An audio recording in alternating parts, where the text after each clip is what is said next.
Clarity in communication is one of the most underrated leadership skills. When you think about people in high-level positions, it's easy to imagine them using complex vocabulary, industry jargon, or long-winded explanations to prove their intelligence or authority. But that's actually the opposite of how effective CEOs speak. The most respected leaders are not trying to sound smart. They're trying to make sure you understand them clearly and quickly. That's what drives results. That's how things move forward. Clarity over complexity is about understanding your audience and respecting their time and attention. When you're in a leadership position, your words carry weight. People listen to what you say and, more importantly, how you say it.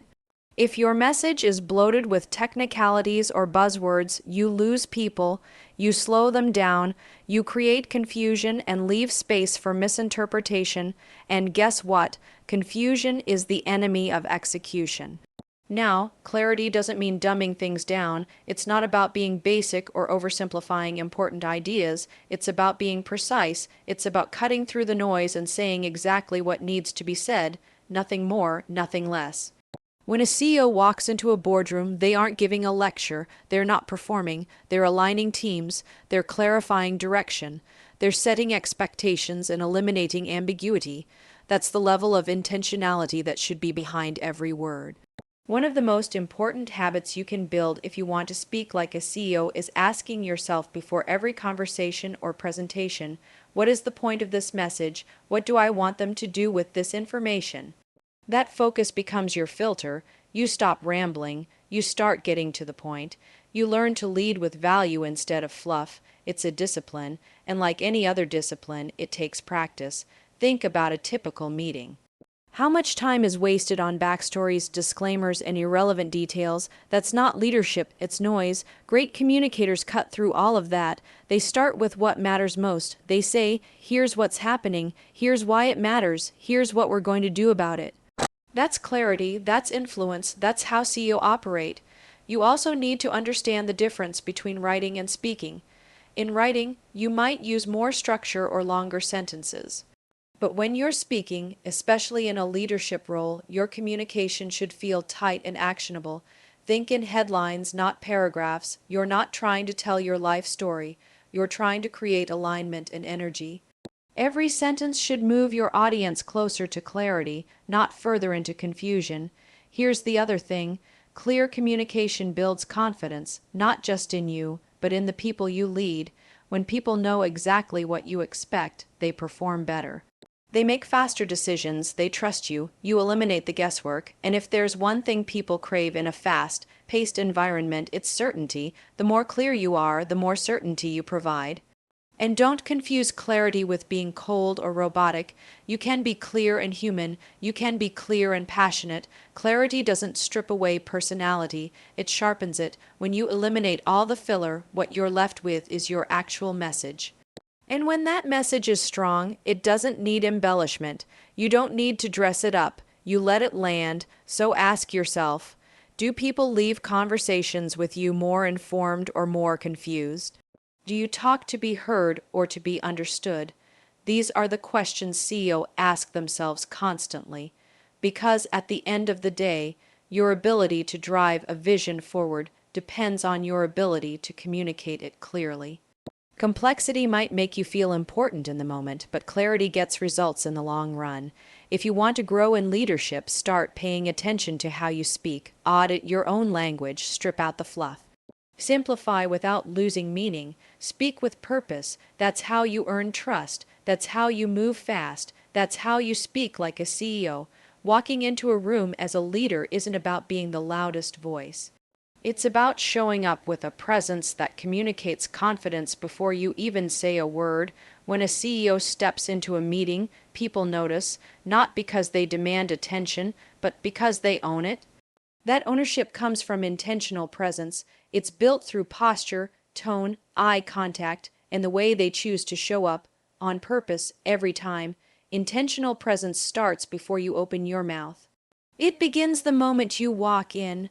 Are you rushed, distracted, buried in your phone? Or are you calm, present, and in control of your energy? People read body language faster than they process words. You can say all the right things, but if your body is communicating stress or uncertainty, you've already lost the room. CEO know this. They carry themselves with intention because they understand that leadership is about influence, and influence begins with perception. One of the fastest ways to build presence is through posture. Stand tall, shoulders back, chin level. These aren't just surface level details, they signal authority. When you walk into a room like you belong there, people start to believe it too. It's not arrogance, it's alignment between how you feel about yourself and how you want others to experience you. Great leaders don't shrink themselves to make others comfortable. They expand the space by being fully present. Voice is another powerful tool. It's not just what you say, it's how you say it. CEOs speak with intention. Their tone is steady, not rushed. They pause strategically. They know how to use silence to draw attention. You'll rarely hear a strong leader fill the air with like, or nervous chatter. Instead, they create space. They're comfortable with pauses because they're not trying to prove themselves. They are trying to connect.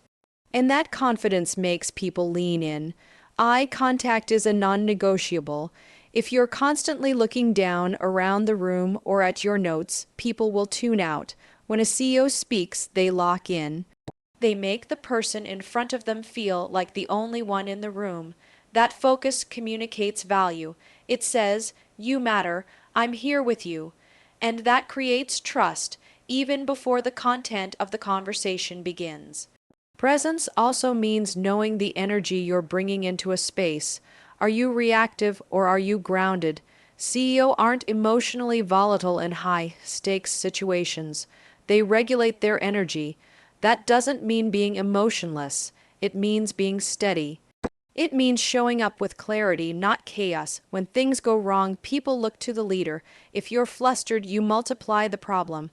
If you're composed, you stabilize the room. That is intentional presence in action. Another part of owning the room is preparation. You don't walk in hoping the right words will come to you. You prepare not to script every sentence, but to eliminate uncertainty. When you know your points, your data, and your message, you speak with conviction. You move through the conversation with direction, and people respect that. They feel it. There's a difference between winging it and being adaptable. One shows a lack of care, the other shows control. What's also important to understand is that presence is not about dominating the conversation. It's about leading it. That means listening, fully and actively. CEO don't interrupt to show how much they know. They listen to understand, then respond with precision. That's how they guide conversations. They don't chase approval. They steer outcomes. They ask questions that move people forward. That kind of intentionality is what sets leaders apart from talkers. And let's be honest, in a noisy world, presence is rare. Most people are distracted, half engaged, or trying to impress. That's why presence is so powerful. It stands out. When you walk into a room with clear energy, grounded confidence, and focus, people notice. They trust you faster. They follow your lead more easily, and that has nothing to do with title. It has everything to do with how you show up. If you want to speak like a CEO, start by acting like one the moment you walk in. Set the tone with your presence. Speak with purpose, not just to fill space. Be the calmest voice in the room. Be intentional with your words, your body language, and your energy. When you do that consistently, you don't need to prove your leadership. People will feel it. You won't just be in the room, you'll own it. Every conversation you have as a leader should lead somewhere. That's the entire point of communication in a leadership role. Outcomes. You're not speaking just to share thoughts or fill time. You're speaking to align teams, make decisions, eliminate confusion, and move the business forward. That means you don't talk just to talk. You talk to get results. When you speak to drive outcomes, you start every conversation with intention.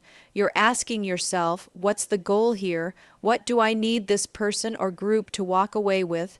That level of clarity changes the way you structure your message. It forces you to be direct, it forces you to simplify, and most importantly, it forces you to prioritize what matters. Leaders who don't speak with outcome in mind often fall into the trap of over-explaining.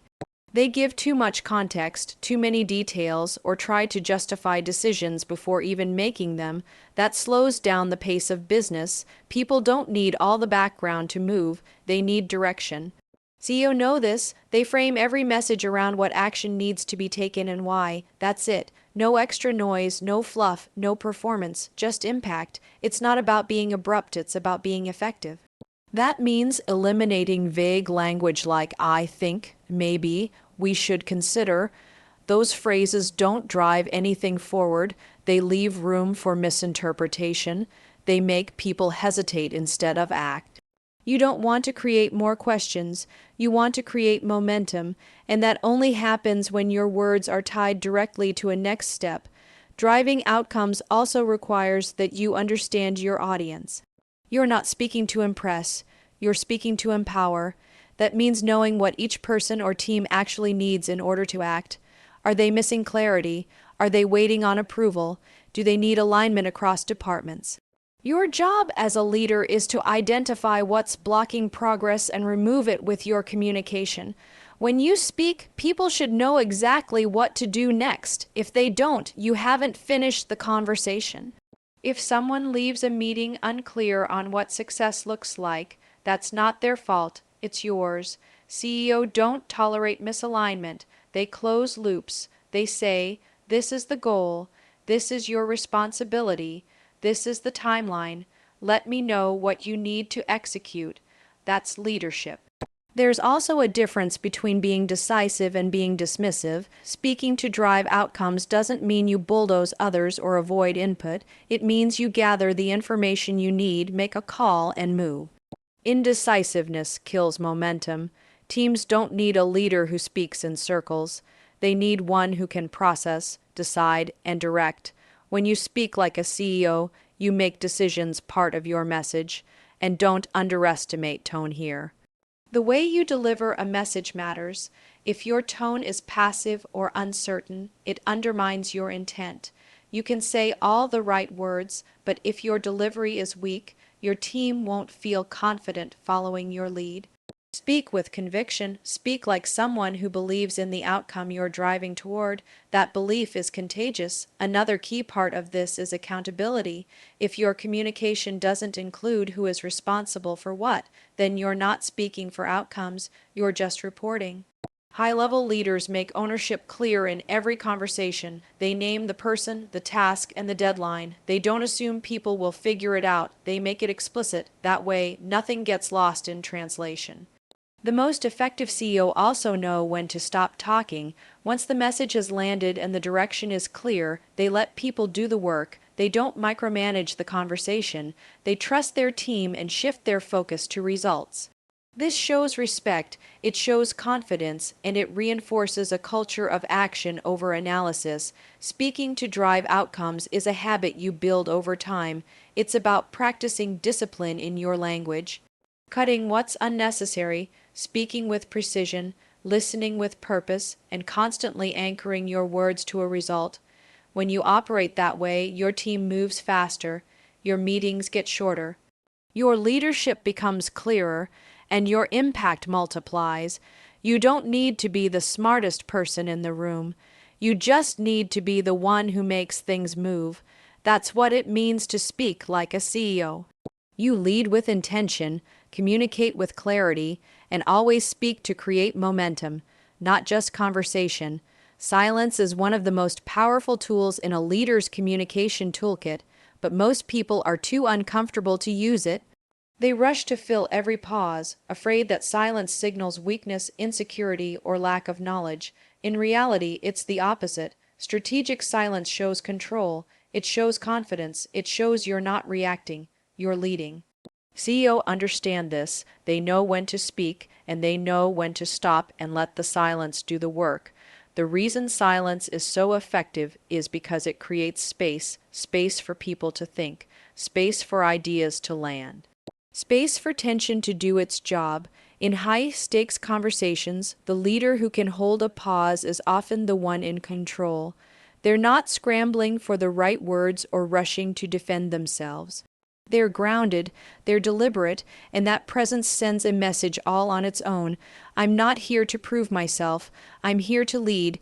People underestimate how much impact a well-placed pause can have. When you make a point and then stop talking, it forces your audience to process what you just said. It gives weight to your words. It shows that you value what you've said enough to give it room to breathe. Great CEO don't clutter their message with fillers or over-explaining. They speak with purpose and let silence underline their most important points. Think about how you respond when someone finishes a sentence and just looks at you. It creates a moment, a little pressure, that's not accidental, it's strategic. Leaders use silence to draw out clarity, to prompt responses, to reset the energy in a room. When everyone's rushing to talk, the one who pauses commands attention. People lean in, they notice, and that shift in attention is what presence is made of. Strategic silence also shows you're listening. Most people are formulating their response while the other person is still speaking. That's not listening, it's waiting for your turn. CEO don't operate that way. They listen all the way through, and when the other person finishes, they pause, not because they're unsure, but because they're processing. That pause communicates respect. It says, I heard you, I'm thinking. And that level of intention builds trust. Another way silence drives value is in conflict or negotiation. When emotions are high, silence is your stabilizer. Instead of jumping in to defend, clarify, or fix, a CEO will let the room breathe. They don't get pulled into the urgency of the moment. They slow it down. That pause creates space for better thinking. It diffuses emotion. It puts the leader back in the driver's seat. You don't have to meet tension with noise. You can meet it with calm, and it's not just about serious conversations. Even in everyday meetings or team updates, strategic silence has power. When you ask a question, wait for the answer. Let people think. Don't bail them out with more words or suggestions. Give the room the chance to rise to the moment. If you talk too much, people stop contributing. If you pause with intention, they step up. Your silence can actually create more ownership in your team. It also sharpens your own message. When you know you're going to use silence, you get more precise with your words. You're not just filling space. You're delivering a point, then letting it land. That kind of rhythm makes you more compelling, more credible. It gives your voice structure. Leaders who master this don't need to speak often to be heard. When they do speak, people listen. Silence isn't awkward if you own it. It's only awkward when you feel like you're supposed to be talking. But when you lead with intention, you understand that silence is part of communication, not the absence of it. It's the punctuation, the framing, the power between the words. You don't need to over-explain. You don't need to talk to feel in control. You need to pause long enough to be effective. Speaking like a CEO isn't about how much you say. It's about how well you use every moment, including the ones where you say nothing. Silence can create clarity. It can create impact. It can create space for others to step up. When you learn to use it strategically, you elevate your leadership. You communicate more with less. You show confidence without having to declare it. And that's how real influence works.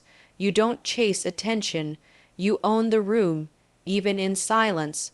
Consistency is the foundation of credibility in leadership. People don't trust what you say. They trust what you repeat. They trust what you model over time. In business, things are constantly shifting.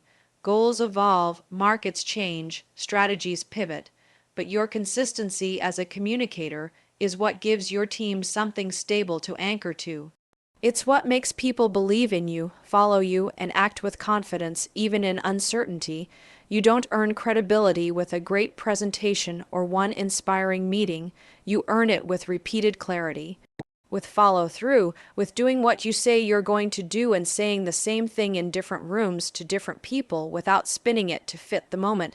Leaders who are inconsistent, who say one thing on Monday and another on Thursday, create confusion. And confusion kills momentum.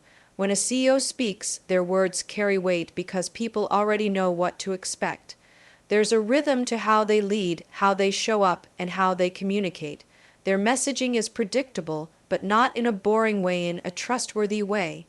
When people can finish your sentences, that's not a sign that you're repetitive. It's a sign that your message is landing. That's the power of consistency. This doesn't mean you repeat the same script every time you talk. It means your values, your expectations, and your direction remain clear, regardless of the context. Whether you're talking to your executive team, your employees, or a new hire, they should all walk away with the same sense of where the company is going and what matters most. That alignment only happens through consistent communication.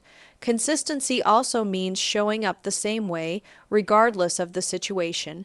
If you're calm and composed during wins, but frantic and reactive during setbacks, your team won't know which version of you they're going to get.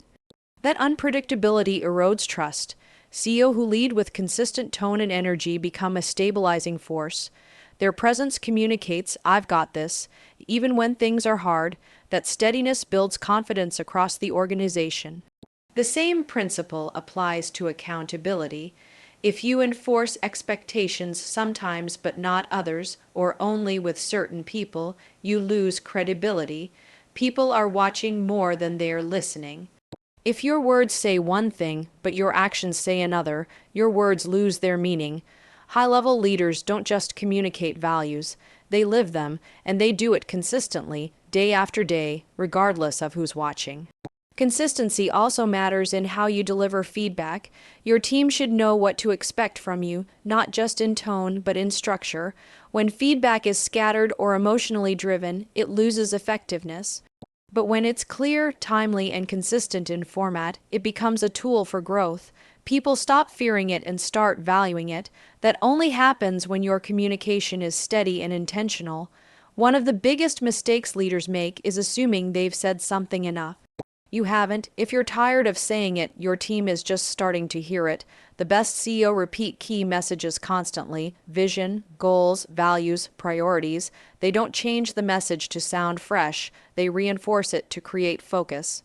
Because repetition is what builds belief, and belief is what fuels action.